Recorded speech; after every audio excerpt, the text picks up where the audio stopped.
नमस्कार। मैं इंदु सिंह कला एकेडमी के इस चैनल पर आप सबका स्वागत करती हूँ। आइए आज हम नेट के सिलेबस में शामिल इकाई 2 में गद्य विधाओं के अंतर्गत हिंदी उपन्यास में आंचलिक उपन्यास और उपन्यासकारों के महत्वपूर्ण बिंदुओं को समझने का प्रयास करते हैं। तो आइए इसे हम समझते हैं।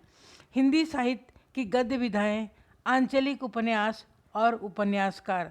आंचलिक उपन्यास के अर्थ वे उपन्यास जिनमें ग्रामीण अंचल की मान्यताओं, परंपराओं, संस्कृति आदि का वहीं की भाषा में चित्रण या वर्णन हो, उसे आंचलिक उपन्यास कहते हैं।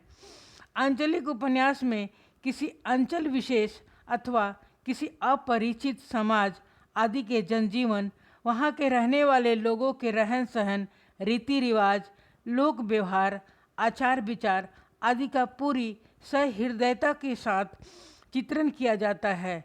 आंचलिक उपन्यास के सशक्त अभिव्यक्ति के लिए उपन्यासकार को वर्णित अंचल से अच्छी तरह सामंजस्य स्थापित करना, उनमें अच्छी तरह घुल मिल जाना होता है।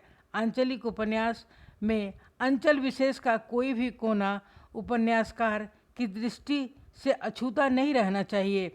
आंचलिक उपन्यास के क्षेत्र में निम्नलिखित उपन्यासकारों के महत्वपूर्ण उपन्यास हैं: फणीश्वर नाथ रेणु, मैला आंचल, परती परिकथा, दीर्घ तपा, जुलूस, कितने चौराहे, पलटू बाबू रोड, नागार्जुन का बलचमना, दुखमोचन, वरुण के बेटे, राही मसूम रजा का आधा गांव, रामदरस मिश्र का पानी के प्राचीर और जल टूटता हुआ, श्रीलाल शुक्ल का राग दरबारी, विवेकी राय का बबूल, पुरुष पुराण, लोक ऋण, सोना माटी, शैलेश मटियानी का कबूतर खाना, दो बूंद जल, चौथी मुट्ठी आदि आंचलिक उपन्यास भारत के अलग अलग अंचलों की कथा का आख्यान है। अतः इसमें राजनीतिक जनजीवन, सामाजिक जनजीवन, राजनीतिक षड्यंत्र, जीवन का यथार्थ, सामान्य मनुष्य जीवन की समस्याएं और उनसे उबरने के लिए किए गए संघर्ष के विविध आयाम का यथार्थ उभरकर हमारे सामने आता है। आंचलिक उपन्यास आधुनिक सुख सुविधाओं से परे शिक्षा और भौतिक सुविधाओं से उपेक्षित परंपरावादी समाज की जीवन गाथा होते हैं। ये उपन्यास सामाजिक चित्रण के साथ साथ आधुनिकता का परचम उठाकर चलने वाले वर्तमान राजनीतिक दलों की वास्तविकता का प्रदर्शन करते हुए उनके नीतियों और राजनीतिक मंशा की बखिया उधेड़ती दिखाई देती है। आंचलिक उपन्यासकारों के आरोही क्रम: देवेंद्र सत्यार्थी, इनका समय 1908 से 2003, नागार्जुन 1911 से 1998, फणीश्वर नाथ रेणु 1911 से 1977, विवेकी राय 1924 से 2016, रामदरस मिश्र 1924, अभी इनका निधन नहीं हुआ है, श्रीलाल शुक्ल 1925 से 2011, राही मसूम रजा 1927 से 1992, राजेंद्र अवस्थी 1930 से 2009, शैलेश मटियानी 1931 से 2000, हिमांशु जोशी 1935 से 2018। देवेंद्र सत्यार्थी, इनका समय 1908 से 2003 ईस्वी है। जन्म 23 जनवरी 1908 ईस्वी को पटियाला के कई सौ साल पुराने भदौर ग्राम, जिला संगरूर में हुआ था। ये हिंदी, उर्दू और पंजाबी के विद्वान साहित्यकार थे। इनका मूल नाम देवेंद्र बत्ता था। सत्यार्थी लोक गीत अध्ययन के प्रणेता थे। इन्हें लोकयात्री के नाम से भी जाना जाता है। इनका निधन 2003 ईस्वी में हुआ। देवेंद्र सत्यार्थी के महत्वपूर्ण आंचलिक उपन्यास: रथ के पहिए 1953 ईस्वी, इसमें मध्य प्रदेश के गौंड जनजाति के जीवन का चित्रण है। कठपुतली 1954 ईस्वी, इस उपन्यास में रंगमंच के कलाकारों की साधना का चित्रण है। ब्रह्मपुत्र 1956 ईस्वी। इसमें ब्रह्मपुत्र के किनारे बसे हुए असम के आदिवासियों के संघर्ष का चित्रण है। ब्रह्मपुत्र नदी के माजुली द्वीप के आदिवासी हैं। दूधगाछ 1958 ईस्वी। इस उपन्यास में संगीतकारों के साधना का चित्रण है। कथा कहो उर्वशी 1958 ईस्वी। इसमें मूर्तिकारों जीवन साधना का चित्रण है। तेरी कसम सतलुज 1988 ईस्वी। नागार्जुन 1911 ईस्वी से 1998 ईस्वी। जन्म 1911 ईस्वी। सतलखा गांव, मधुबनी, बिहार। इनका जन्म ननिहाल में हुआ था। इनका पैतृक गांव रतौनी, दरभंगा है। निधन 1998 ईस्वी। उपनाम आधुनिक कबीर के नाम से भी इन्हें जाना जाता है। नागार्जुन के महत्वपूर्ण आंचलिक उपन्यास रतिनाथ की चाची 1948 ईस्वी। बलचमना 1952। नई पौध 1953। बाबा बटेश्वर नाथ 1954। वरुण के बेटे 1957। दुखमोचन 1957। कुंभी पाक 1960। हीरक जयंती 1961। उग्रतारा 1963। जमुनिया का बाबा 1968। इमरतिया 1968। पारो 1975। गरीब दास 1979। फणीश्वरनाथ रेणु। इनका समय 1921 से 1977 ईस्वी है। जन्म 1921 को फारबिसगंज, अरिया जिला, बिहार। निधन 1977 ईस्वी में हुआ। फणीश्वरनाथ रेणु के महत्वपूर्ण आंचलिक उपन्यास इस प्रकार हैं। मैला आंचल 1954 ईस्वी। परती परिकथा 1957। दीर्घतपा 1964। जुलूस 1965। कितने चौराहे 1965। कलंक मुक्ति 1976। पलटू बाबू रोड 1979। राम रतन राय। यह उपन्यास अधूरा है। मैला आंचल 1954 ईस्वी। हिंदी का यह प्रथम आंचलिक उपन्यास है। मैला आंचल उपन्यास में बिहार के पूर्णिया जिले के मैरीगंज अंचल 1945 से 1948 तक के राजनीतिक, सामाजिक, धार्मिक एवं आर्थिक जीवन का वर्णन है। इसमें पात्र हैं डॉक्टर प्रशांत, विश्वनाथ प्रसाद, कालीचरण खलासी है, बलदेव, मार्टिन, कमली, लक्ष्मी, बावन दास। इसमें कुल 296 पात्र हैं। परती परिकथा 1957 ईस्वी। इसमें पूर्णिया जिले के परानपुर गांव की कथा का चित्रण है। मैला आंचल के बाद रेणु का यह दूसरा आंचलिक उपन्यास है। इस उपन्यास के कथा का केंद्र परानपुर गांव है। उपन्यास का नायक जितेंद्र उर्फ जीतन अपने निजी अनुभव से राजनीति की कटुता और षड्यंत्र को बुरा समझकर हमेशा उससे दूर रहता है। उपन्यास की पूरी कथा शिवेंद्रनाथ तथा ताजमनी, जीतन तथा इरावती की प्रेम कथा के आसपास चलती है। दीर्घतपा 1964 ईस्वी। भ्रष्ट शासन व्यवस्था के बीच ईमानदार एवं कर्तव्यनिष्ठ बेला की संघर्ष की कहानी का वर्णन है। इसकी कहानी बिहार की राजनीति पटना के एक वर्किंग वीमेंस हॉस्टल के आसपास की है। गोपाल राय के अनुसार इस उपन्यास में इन छात्रावासों के अंदर पनपने वाले भ्रष्टाचार, स्त्रियों के काम शोषण आदि का अंकन हुआ है। जुलूस 1965 ईस्वी। इस उपन्यास में पूर्वी बंगाल की एक विस्थापित युवती पवित्रा को केंद्र में रखकर लिखा गया है। बिहार के पूर्णिया जिले में आकर बसे शरणार्थियों की मानसिकता की कहानी का चित्रण है। कितने चौराहे 1965 ईस्वी। इस उपन्यास में आज़ादी के ठीक पहले तथा आज़ादी के ठीक यानी तुरंत बाद के ग्रामीण भारत में हो रही गतिविधियों को चित्रित किया गया है। उपन्यास में उत्तरी बिहार के कोसी का क्षेत्र है। उपन्यास में कथानायक मनमोहन के माध्यम से स्वाधीनता की महिमा का वर्णन है। रेणु इस उपन्यास को एक युवा बलिदानी को समर्पित करते हैं, किशोर शहीद ध्रुव कुंडू को। उन्होंने कहा, आगे मत बढ़ो, लौट जाओ। तुमने कहा, झंडा फहराकर ही लौटूंगा। उन्होंने कहा, गोली मार दूंगा। तुमने छाती तान दी। झंडा तुमने फहराया। उन्होंने गोली मार दी। कलंक मुक्ति।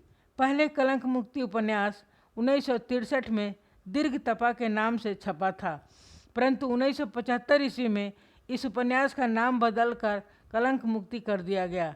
कहीं कहीं 1976 ईस्वी भी मिलता है। इस उपन्यास में भी स्वाधीनता आंदोलन का चित्रण है।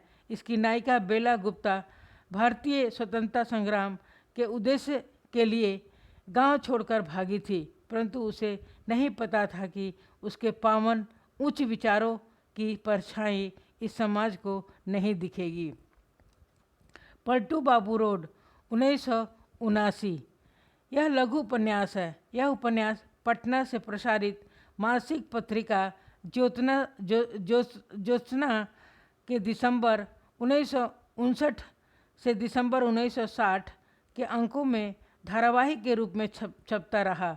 इसमें पूर्णिया जिले में रहने वाले एक बंगाली परिवार का चारित्रिक पतन का चित्रण है। यह उपन्यास रेणु के निधन के बाद 1979 ईस्वी में पुस्तककार के रूप में प्रकाशित हुआ। राम रतन राय। यह उपन्यास अधूरा है। इस उपन्यास को 1971 ईस्वी में लिखना आरंभ किया, किंतु पूरा नहीं हो सका, अधूरा रह गया। विवेकी राय। इनका समय 1924 से 2016 ईस्वी है। जन्म 19 नवंबर 1924 ईस्वी उत्तर प्रदेश के बलिया जिले में भरौली ग्राम में हुआ था। यह उनका ननिहाल था। विवेकी राय हिंदी और भोजपुरी भाषा के प्रसिद्ध साहित्यकार थे। मूलतः मुहम्मदाबाद तहसील के सोनवाली गांव के रहने वाले थे। इनका निधन 22 नवंबर 2016 ईस्वी को वाराणसी में हुआ। विवेकी राय के महत्वपूर्ण आंचलिक उपन्यास इस प्रकार हैं। बबूल 1967 ईस्वी, पुरुष पुराण 1975, लोक ऋण 1977, श्वेत पत्र 1979, सोना माटी 1983, समर शेष 1988, मंगल भवन 1994, नमामि ग्रामम 1997, अमंगल हारी 2000 ईस्वी, देहरी के पार 2003, बबूल 1967 ईस्वी। इसमें पूर्वांचल के बबूल सी नीरस जिंदगी का चित्रण है। इस उपन्यास में समाज के सबसे दीनहीन, असहाय, अवहेलित एवं सभी वर्गों द्वारा धकियाए जाने वाले मजदूर वर्ग का मार्मिक एवं जीवंत चित्रण है। कथाकार ने इस उपन्यास में अपने गांव को केंद्र बनाकर गाजीपुर जनपद के पूर्वांचल के मजदूरों की ज्वलंत समस्याओं एवं यातनाओं का दृश्य खींचा है। पुरुष पुराण 1975 ईस्वी।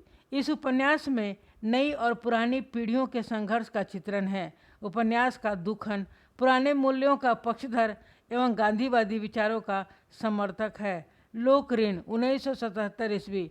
इस उपन्यास में मूल्यों में बिखराव, संस्कृति का पतन और विकास की हकीकत का सूक्ष्म एवं वैज्ञानिक विश्लेषण है। श्वेत पत्र 1979 ईस्वी। यह आत्मकथात्मक शैली में लिखा गया उपन्यास है। इसमें 1942 ईस्वी के जन आंदोलन का पूरी सजगता के साथ वर्णन किया गया है। सोना माटी 1983 ईस्वी। यह प्रतीक शैली में लिखा गया उपन्यास है। इसमें बलिया जिले के करैल क्षेत्र के जनजीवन और संस्कृति का चित्रण है। समर शेष है 1988 ईस्वी। इसमें किसानों और मजदूरों के शोषण का चित्रण है। देहरी के पार 2003 ईस्वी। इसमें मानवता का चित्रण है। यह संदेश दिया गया है। इसमें पुत्र शोक में बिहवल पिता की व्यथा कथा है। हम मनुष्य हैं, किंतु हमें मानता नहीं है। रामदरस मिश्र 1924 ईस्वी, इनका जन्म 15 अगस्त 1924 ईस्वी गोरखपुर डुमरी उत्तर प्रदेश में हुआ था। रामदरस मिश्र के महत्वपूर्ण आंचलिक उपन्यास इस प्रकार हैं। पानी के प्राचीर 1961 ईस्वी, जल टूटता हुआ 1969 ईस्वी, बीच का समय 1970, सूखता हुआ तालाब 1972, अपने लोग 1976, रात का सफ़र 1976, आकाश की छत 1979, बिना दरवाजे का मकान 1984, दूसरा घर 1986, थकी हुई सुबह 1993, 20 बरस 1996, परिवार 2006। श्रीलाल शुक्ल, इनका समय 1925 से 2011 ईस्वी, जन्म 31 दिसंबर 1925 ईस्वी लखनऊ जनपद में हुआ था। निधन 28 अक्टूबर 2011। श्रीलाल शुक्ल के महत्वपूर्ण आंचलिक उपन्यास इस प्रकार हैं। सूनी घाटी का सूरज 1957 ईस्वी, अज्ञातवास 1962, राग दरबारी 1968, सीमाएं टूटती है 1973, आदमी का जहर 1974, मकान 1976, पहला पड़ाव 1976, विश्रामपुर का संत 1988, राग बिराग 2001। विशेष तथ्य, इन्हें राग दरबारी उपन्यास के लिए 1969 ईस्वी में साहित्य अकादमी पुरस्कार मिला। संपूर्ण साहित्य के लिए 2011 में अमरकांत के साथ संयुक्त रूप से ज्ञानपीठ पुरस्कार मिला। इनके उपन्यासों में व्यंग, आंचलिकता एवं राजनीतिक विषयों की प्रधानता है। सूनी घाटी का सूरज 1957 ईस्वी, इस उपन्यास में कुलीन वर्ग के प्रतिभाशाली निर्धन छात्र की गाथा का चित्रण है। अज्ञातवास 1962 ईस्वी, इस उपन्यास में एक व्यक्ति का अपने पत्नी के प्रति क्रूर व्यवहार एवं अंत में पश्चाताप का चित्रण है। राग दरबारी, यह रिपोर्ताज शैली में लिखा गया व्यंग प्रधान उपन्यास है। इसमें शिवपालगंज की संस्कृति का यथार्थ चित्रण है। राग दरबारी का लेखन 1964 ईस्वी के अंत में शुरू हुआ और 1967 ईस्वी में समाप्त हुआ। 1968 में इसका प्रकाशन हुआ था। 1969 में इसके लिए श्रीलाल शुक्ल जी को साहित्य अकादमी पुरस्कार मिला। 1986 में दूरदर्शन धारावाहिक के रूप में प्रसारित हुआ। लाखों दर्शकों ने इसकी सराहना की।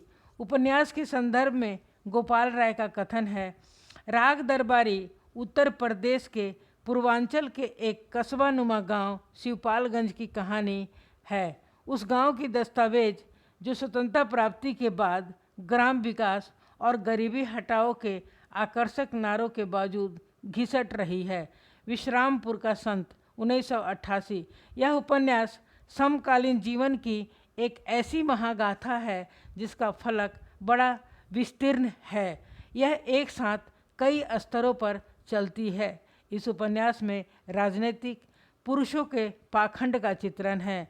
राही मासूम रजा, इनका समय 1927 से 1992 ईस्वी है। जन्म 1 सितंबर 1927, जिला गाजीपुर गंगरौली गांव में हुआ था। निधन 15 मार्च 1992 ईस्वी। राही मासूम रजा के महत्वपूर्ण आंचलिक उपन्यास इस प्रकार हैं। आधा गांव 1966 ईस्वी, टोपी शुक्ला 1969 ईस्वी, हिम्मत जौनपुरी 1969, ओस की बूंद 1970, दिल एक सादा कागज़ 1973, सीन 75 1977 ईस्वी, कटरा बी आरजू 1978 ईस्वी। विशेष तथ्य, आधा गांव, इस उपन्यास में गाजीपुर जिले के गंगोद गांव के सैयद मुसलमानों के साथ कथा का चित्रण है। इस गांव को गंगोली नाम से भी जाना जाता है। टोपी शुक्ला, इस उपन्यास में हिंदू मुसलमान संबंधों एवं उनकी समस्याओं का चित्रण है। सीन 7। इस उपन्यास में 1975 के आपातकाल का वर्णन है, साथ ही उस पर पड़े जनजीवन के प्रभाव का भी चित्रण है। राजेंद्र अवस्थी, इनका समय 1930 से 2009 ईस्वी है। जन्म 25 जनवरी 1930 ईस्वी को मध्य प्रदेश के जबलपुर जिले में ज्योति नगर गढ़ा इलाके में हुआ था। निधन 30 दिसंबर 2009 ईस्वी। राजेंद्र अवस्थी के महत्वपूर्ण आंचलिक उपन्यास इस प्रकार हैं। सूरज किरण की छाँव 1959 ईस्वी। जंगल के फूल 1960। उतरते ज्वार की सीपियाँ 1968 ईस्वी। जाने कितनी आंखें 1969 ईस्वी। बहता हुआ पानी 1971। बीमार शहर 1973। अकेली आवाज़ 1976। मछली बाजार 1977। एक रजनीगंधा की चोरी 1985 ईस्वी।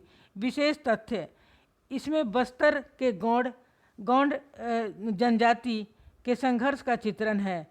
इसमें गौड़ जनजाति की संस्कृति एवं सामाजिक जीवन की अभिव्यक्ति है। इसमें मुक्त यौवन संबंधों का भी चित्रण है। शैलेश मटियानी, इनका समय 1931 से 2000 है। जन्म 14 अक्टूबर 1931 ईस्वी। निधन 24 अप्रैल 2001। शैलेश मटियानी के महत्वपूर्ण आंचलिक उपन्यास इस प्रकार हैं। बोरीवली से बोरी बंदर तक 1959 ईस्वी।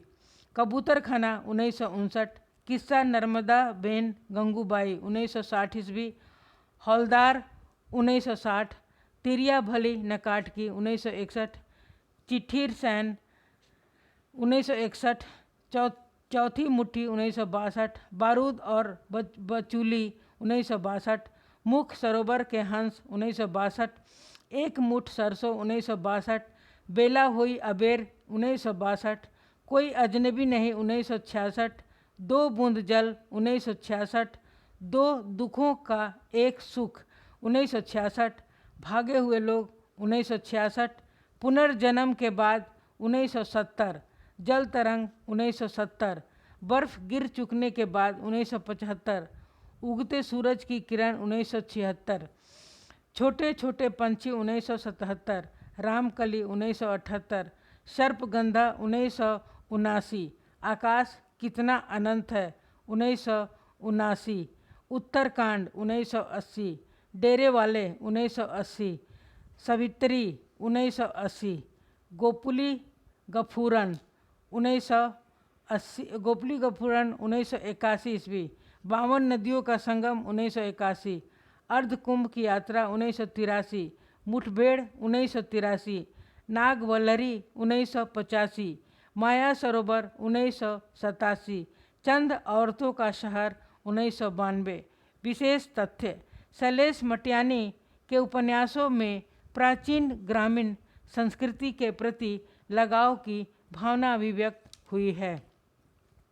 इनके उपन्यासों को प्रेमचंद के अधूरे स्वप्न को पूर्ण करने वाला माना जाता है। हिमांशु जोशी, इनका समय 1935 से 2018 ईस्वी है। जन्म 4 जुलाई 1935 को उत्तराखंड के चंपावत जिले में जोशयुड़ा गांव में हुआ था।